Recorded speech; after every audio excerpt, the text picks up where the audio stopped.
What we need to be cognizant of is that it is not just that the Chief Constable needs to be made the scapegoat in all of this. The Safety Advisory Group had a huge part to play in this, and there was members of that were biased, that were in there with an agenda. Some of them, I'm ashamed to say, belong to my party. Will the Home Secretary agree with me that tough action needs to be taken against the individuals that set out to influence the decision on personal basis rather than as an independent member of that Safety Advisory Group?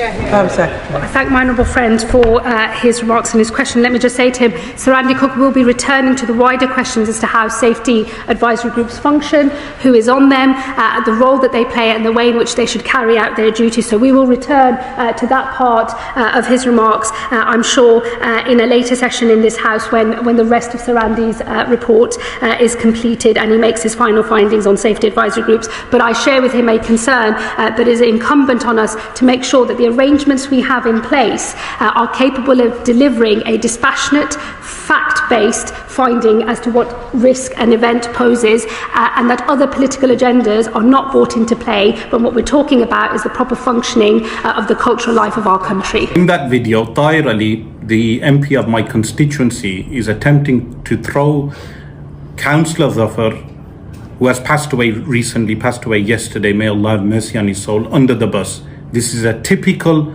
method of those politicians who are in the Labour Party who come from an South Asian background. In this case, Shabana Mahmood and Tahir Ali both should be ashamed, coming from Mirpur, Azad Kashmir, and carrying out this dirty politics in order to bootleg the establishment and to have some crumbs from the table, in order to be moved from being a backbencher to the front row of the parliament or even a cabinet member. You are throwing Zafar under the bus in order to say that Zafar was complicit in banning the Maccabee fans, the Zionist Maccabee fans, Zionist settlers, colonialists who occupy Palestine. You, Tahir Ali, should be ashamed of this. And those who are backing you, Khalid Mahmoud, going to the Jewish Chronicles with these stories in order to tarnish Zafar and placing pressure on Zafar.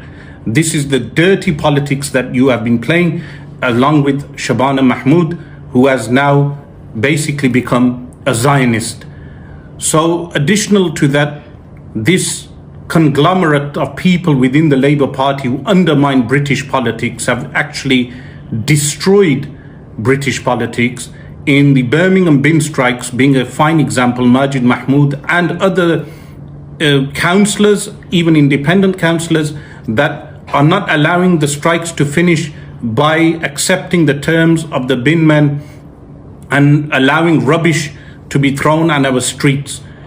So this politics has actually destroyed the internal workings of the Labour Party as well as other political parties, this tribal system of undermining the workings, the machinations of the political process and the political system. This is why I always advocate that English people, white English people from good stock and hereditary should be running this country. Good statesmen like Tony Benn. While you, Tahir Ali, and your type of politicians, Shabana Mahmood, you should be ashamed of yourself. You should have understood the consequences of your politics that you are playing out today. There will be repercussions, there will be ramifications in the long term, undermining the Palestinian resistance, undermining the resistance against colonization, and from the microcosm of our local councils to the macrocosm of international politics, like now the strikes on Iran. Your comments on that will be also interesting for us, the community, to observe. So Tahir Ali, my local MP, you should be ashamed of yourself for attempting to throw Zafar under the bus for Maccabee fans, Zionist Maccabee fans, and to appease Jewish supremacists in the UK. Wassalamu alaikum.